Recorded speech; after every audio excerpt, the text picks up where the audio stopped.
Two, go. I am delighted to hear that the Supreme Court has given me protection from arrest.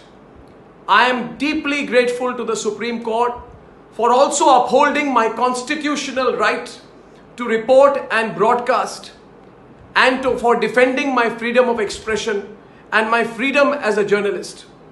As you all know, there have been over 150 FIRs that have been filed by the Congress party in a clear attempt to intimidate me and my network from reporting, especially on the Palghar incident.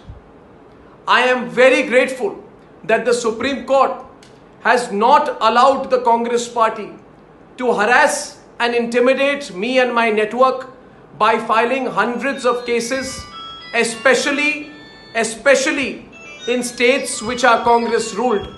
As you are all aware, Congress leaders have been intimidating me and have been threatening me with physical violence.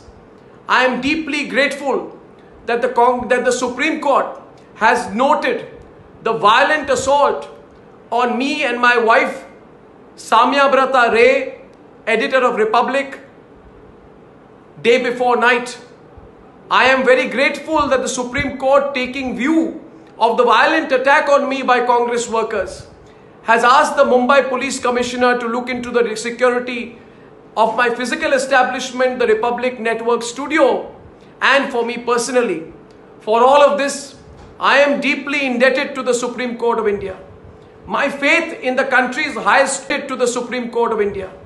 My faith in the country's highest court as a working professional has been upheld even higher today.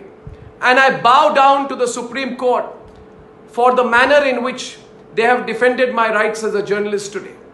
I am deeply grateful to the millions of people who have supported me.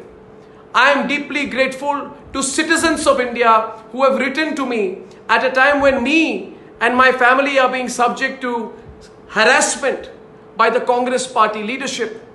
And I request the Congress party leadership to reconsider its path of trying to coerce and intimidate a journalist in the line of duty, to take things out of context and to use wrong and fake social media handles to intimidate me.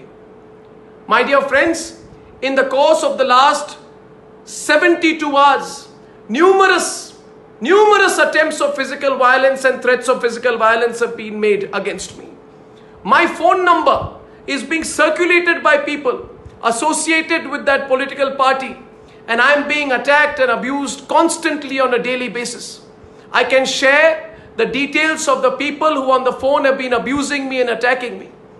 And I just want to tell all of them, this kind of hate and intimidation can never win. It has never won, and it will never win in an independent country.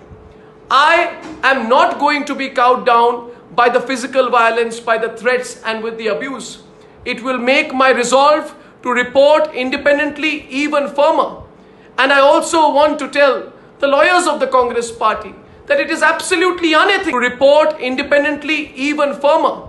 And I also want to tell the lawyers of the Congress party that it is absolutely unethical to take a 30-second clipping out of 100 hours of programming and have the temerity to raise these, misrepresent, change the context, and try and vilify an individual or an organization. I am grateful to all the media bodies, to my fellow journalists, to people from all across the country, to people from every part of the country. I am deeply and deeply grateful for your love and support. We will continue to report fearlessly, and once again, I thank you all for your strong support, which means the world to me. I carry that support in my heart, and it makes me stronger every day, and especially at this point, as one Indian to another. I thank you all, and once again, I thank the Supreme Court of India for defending me at this time.